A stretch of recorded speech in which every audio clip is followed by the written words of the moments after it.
Hello guys, I'm Ausra and today I'm starting my third episode of my new podcast Thinking in Sound. And actually our friend Rien Schalkwijk from the Netherlands uh, posted from under one of my podcasts and he wrote, what really interests me is your view on the following question. You are professionally trained and even hold a doctorate covering all facets of performance practice and theoretical background as an organist. On top of that, you taught harmony for many years and have extensive experience as a concert organist. That's a huge amount of baggage you can draw on when composing, but can it also become a burden? Okay, so basically, as I understand, he's interested if my background, all my experience and knowledge may become burden as I compose. Well, that's a really, deep and thoughtful question, and I could answer it that yes and no. Well, because when I was teaching harmony for 16 years, I taught like classical harmony. So basically, people often think that it helps me to compose my own composition, but that's not really true because if I would compose my compositions based on what I'd taught at school, my compositions would sound as Mozart. I don't know, maybe as Haydn, some of them maybe as Beethoven. Well, maybe some of them as Wagner, but it wouldn't be myself. But what I really like when I compose is that I can basically break all that rules that I constantly reminded my students, my pupils not to do. Like I can use parallel intervals, fifths and octaves, and double chords and do all kind of crazy things like would compose sudden modulations and change keys as many times as I want and basically do whatever I want. It really inspires me, not having to follow the rules but creating my own rules.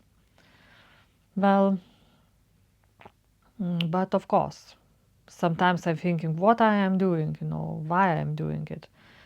And it's sort of, you need basically to free yourself from what you were taught, from what you taught, and to find your own way, your own voice. But actually, being a concert organist actually helps me to compose because I know instrument, the organ, so well that I basically know what will work for it and what will not work for it.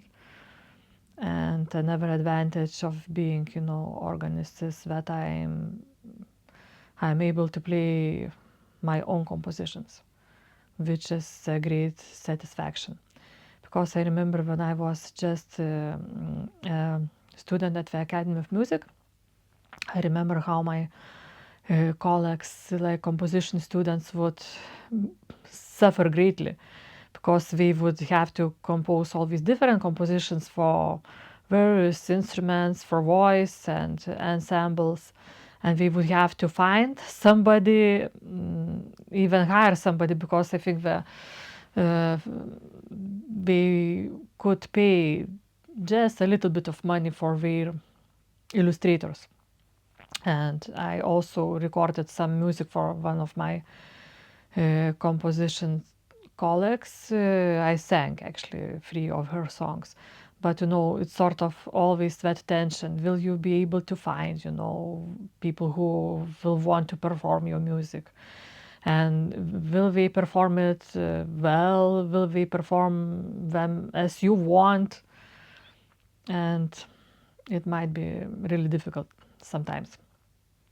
But for me, for Vidas, who basically almost always compose for the organ, that's not a problem. But maybe, I don't know, in the future, maybe I'll try to include other instruments as well, because I think it would be nice to play duets with other soloists. Okay, now let me take a short break and let me sip some of water from our secret of organ playing mug, which Vidas so strongly recommends for you to get.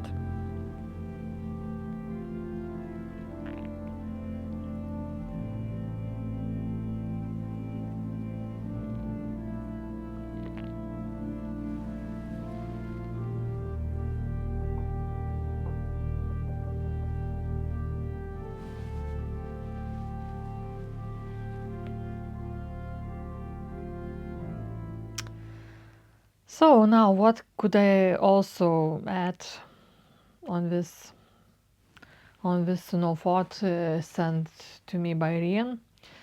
That, well, I think I'm still in that kind of stage of experimenting and finding my own composition voice. So well, because my two main inspirations is Lithuanian folk music and Gregorian chant, but I also want to compose more on like Protestant hymns.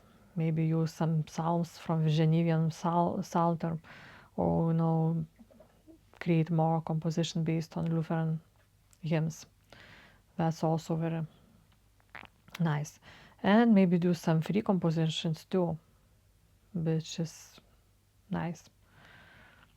And maybe multi movement work and things like that. And as I said, maybe to compose, maybe do some organ duet for Vidas and me. That would be nice. Vidas composed, well, a few organ duets, not too many, but maybe now it's my turn to do my organ duets, and to basically maybe for a change make him to play the upper part, and for myself to play the second part. But when I want to play more of a second part, he says, but it has more pedals. Well, I'm not afraid to play pedals.